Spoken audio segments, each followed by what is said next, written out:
Gaza में मंगलवार की वो काली रात, काल के मुंह में समा गए 500 लोग। 500 लोगों का कातिल है कौन?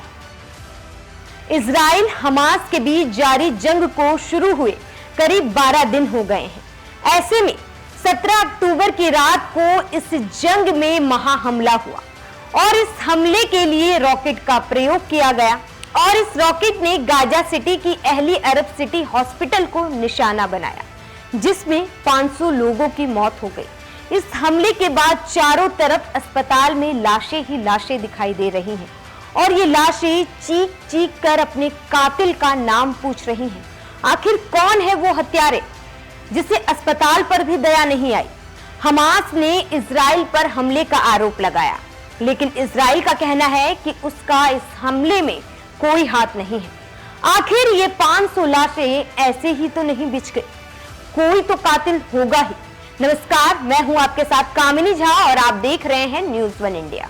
इजराइल हमास का जंग लगातार भयावह होता जा रहा है। इस युद्ध ने पूरी दुनिया को दहशत में डाल दिया है। वहीं मंगलवार को गाजा में जो हुआ उसने सबकी रूह कपा दी है। 17 अक्टूबर 2023 को गाजा सिटी की अहली अरब सिटी हॉस्पिटल को एक रॉकेट ने निशाना बनाया, जिसमें 500 लोगों की मौत हो गई। इस युद्ध में ना जाने कितने ही परिवारों को तबाह कर दिया है, कितने ही बच्चे अनाथ हो गए हैं। चारों तरफ सिर्फ दर्द भरी आंखें हैं और आंसुओं से भरी आंखें जो बार बार पूछ रही हैं कि आखिर हमें किस बात की सजा दी जा रही है। एक आतंकी संगठन की गलती की सजा आम जन को क्यों मिले और 500 लोगों का हत्यारा कौन है वो सामने क्यों नहीं आ रहा है? दरअसल फिलिस्तीन ने दावा किया कि ये अस्पताल इजरायली एयर स्ट्राइक की चपेट में आया है, जबकि इजराइल ने इन आरोपों को नकार दिया है। इजराइल डिफेंस फोर्स ने एक वीडियो जारी करते हुए सोशल मीडिया एक्स पर लिखा, फिलिस्तीन लड़ाके ही हॉस्पिटल के पास हमला कर रहे थे, उन्हीं में से एक रॉकेट दिशा भटककर अस्पताल पर गिर गया। हमास के दावे पर इजरायली पीएम नेतन्याहू ने एक्स पर लिखा, पूरी दुनिया को पता होना चाहिए कि गाजा में इजरायली सेना ने नहीं बल्कि हमास के खूंखार आतंकियों ने हमला किया है। जिन लोगों ने हमारे बच्चों की बेरहमी से हत्या की वे अपने बच्चों के भी हत्यारे हैं। इन मौतों का जिम्मेदार इस्लामिक जिहाद है।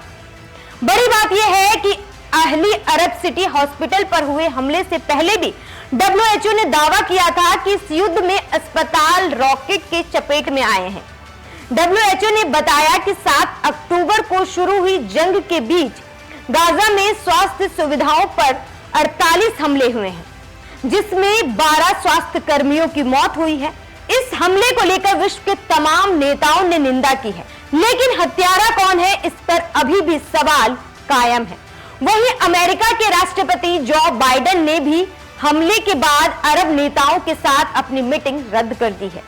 इस वक्त इजराइल और फिलिस्तीन दोनों ही देशों के आम नागरिकों को दुनिया के शक्तिशाली देशों के नेताओं की दखल की जरूरत है, ताकि अब जो इनके अपने बचे हुए हैं कम से कम इनकी लाशें तो इन्हें देखनी ना पड़े। गल्फ न्यूज की रिपोर्ट के मुताबिक गाजा के लोग सिर्फ जिंदगी बचाने की कोशिश कर रहे हैं। ज्यादातर लोगों के पास घर नहीं बचे हैं, वो गलियों में रात गुजार रहे हैं।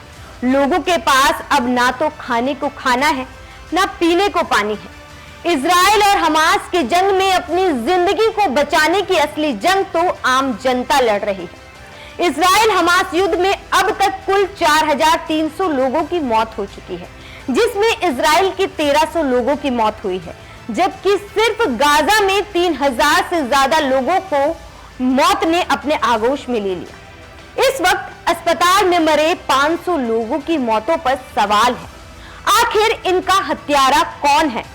इनकी हत्या किसने की है? क्या अस्पताल जाना इन लोगों की गलती थी? आपको बता दें कि सिर्फ मरीज नहीं बल्कि वो लोग भी इसमें मरे हैं जिन्होंने हमले में जान बचाने के लिए यहाँ शरण लिया था। आज पूरी दुनिया एक ही सवाल पूछ रही है कि 500 लोगों का कातिल कौन है? इस युद्ध को लेकर आपकी क्या राय है, हमें कमेंट बॉक्स में जरूर बताएं और इसी तरह की तमाम खबरों और वीडियो को देखने के लिए हमारे YouTube चैनल को सब्सक्राइब कीजिए। नमस्कार।